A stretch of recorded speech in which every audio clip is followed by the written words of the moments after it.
Hi, నా పేరు Anand Deepak. Photography నాకు హాబీ.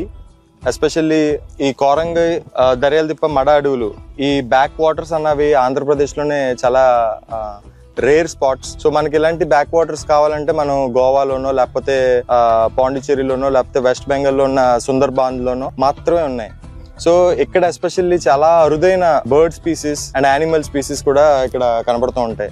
సో ఆంధ్రాలో ఏంటంటే ఎస్పెషల్లీ ఈ మ్యాంగ్రూవ్ ఫారెస్ట్ కి వచ్చి ఎప్పుడు వెళ్ళినా సరే ఒక వారం రోజులకి సరిపడా ఒక కైండ్ ఆఫ్ మైండ్ లో రిఫ్రెష్మెంట్ ఉంటది. సో అది ఎస్పెషల్లీ టూరిజం యొక్క ముఖ్య ఉద్దేశం. సో ఎవరైనా సరే ఈ ప్రాంతానికి వచ్చి సందర్శించి ఒక రోజు స్పెండ్ చేసి వెళ్ళారంటే వాళ్ళకి ఒక వారం రోజులు, ఒక 4 రోజులు చాలా హ్యాపీగా ఉంటది. ఇలాంటి టూరిస్ట్ ప్లేసెస్ ని, ఇలాంటి అరుదైన ప్లేసెస్ ని ఇంకా డెవలప్ చేసి రిసార్ట్స్ గానీ, కాటేజెస్ గానీ, ఇలాంటివి మంచి ఫుడ్ ఉండే రెస్టారెంట్స్ గానీ పెట్టి వైల్డ్ లైఫ్ ని ఎక్కడ డిస్టర్బ్ చేయకుండా డెవలప్ చేయగలిగితే ఇది ఇండియాలోనే one of the best recreational place అవుతుంది.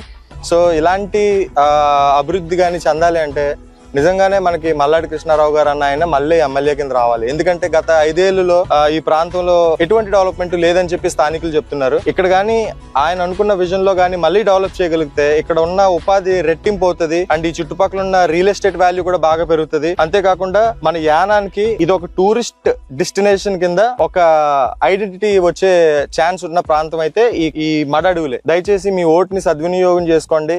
మల్లాడి కృష్ణారావు గారు ఖచ్చితంగా ఈ ప్రాంతాన్ని అభివృద్ధి చేసి ఎంతో మంది ఫోటోగ్రాఫర్లని, వైల్డ్ లైఫ్ స్పీసీస్ ని ఎంజాయ్ చేసే వాళ్ళని ఇక్కడికి రప్పించేలాగా కృషి చేస్తారని నేను కోరుకుంటున్నాను.